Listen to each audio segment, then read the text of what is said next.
He cried in court and called me cruel, but the video I never meant to show exposed the truth and ended everything. My husband was crying in court. Not quietly. Not politely. He was sobbing. His shoulders shook. His voice broke. His hands trembled as he held the witness stand. I endured everything, he said. I never once complained. His words echoed through the courtroom. In the front row, his mother dabbed her eyes with a tissue and nodded, as if every tear confirmed his innocence. People watched him. Then they looked at me. I sat perfectly still. No tears. No anger.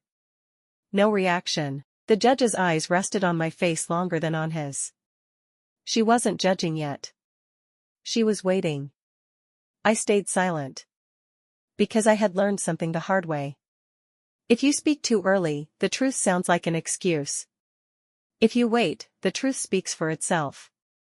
My lawyer leaned in close and whispered, "Not yet." I nodded without looking at her.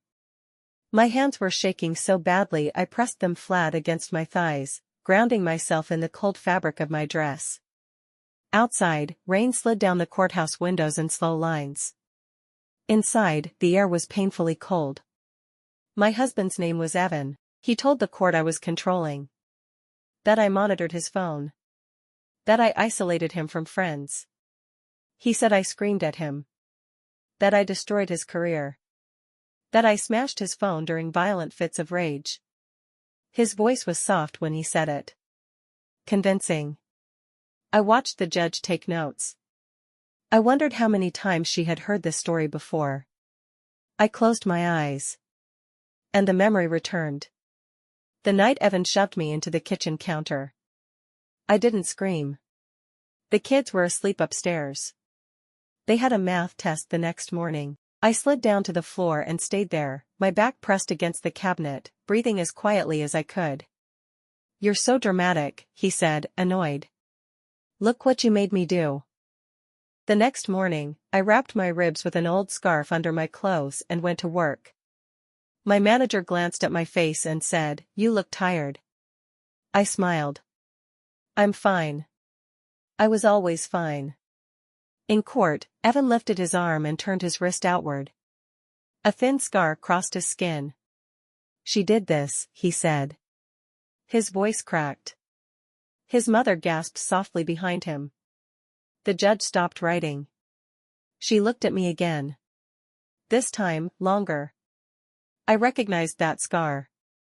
It wasn't from me. It was from the night Evan punched the bathroom mirror and shattered it. The night blood pooled in the sink. The night he begged me not to tell anyone. Then my lawyer stood. "Your Honor," she said calmly, "we would like to present a video." A quiet murmur moved through the room. Evan turned sharply toward the screen. "What video?" he demanded. The judge hesitated for half a second. Then nodded. "Proceed." The screen lit up. The video wasn't dramatic. No filters. No edits. Just our living room. Evening light. Toys on the floor. A cartoon playing quietly in the background. Evan's voice filled the room. "You are nothing," he said. "Do you understand that?" "Nothing." Then my voice. Soft. Controlled. Trying to survive. "Please," I said. "Not in front of the kids." The camera jolted. A sharp sound cut through the courtroom. A slap. The sound bounced off the walls. Several people flinched. Then Evan laughed on the video. "The police?" he said. "You think they'll believe you over me?"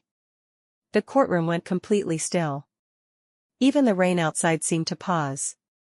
Evan stood abruptly. "That's taken out of context," he said loudly. But something had shifted. His voice no longer carried weight. The video continued. A different day. The kitchen. Evan throwing envelopes across the counter.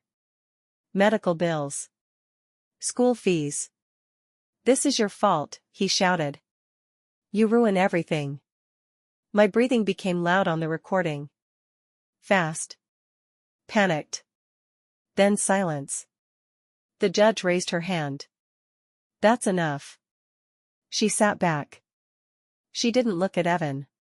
She looked directly at me. And for the first time, her voice softened. I am granting a protective order effective immediately, she said. Temporary custody to the petitioner. Financial support enforced. Evan stared at me. Fear finally replaced confidence. The same fear I had carried for years. There was no celebration. No relief rush. Just the sound of legal papers moving and a pen signing lines that would change our lives forever. Outside, the rain had stopped. The sky was gray, but open. That evening, I picked up my children from school. My son climbed into the back seat quietly. My daughter looked at me and asked, "Mom, are we safe now?" I took a breath. "We're safer," I said. That night, we slept in a small borrowed apartment. The carpet smelled old. The street was loud. But for the first time in years, I slept without listening for footsteps. Weeks passed. I started over slowly. A part-time job. A bank account with my name only. Locks that stayed locked. At a community center, I met a woman named Lena. She said, "You're not alone." I believed her. One night, Evan texted. "I miss my family. Can we talk?" I didn't respond. Because revenge wasn't silence. Revenge was healing. Sometimes the video still plays in my mind, but now there's another sound with it. My own voice. Clear. Steady. "I will not be quiet anymore," it says. But I will never beg to be believed again. I learned something important. Strength doesn't always shout. Sometimes it waits. And when the truth finally appears on a screen, the world goes quiet enough to hear it.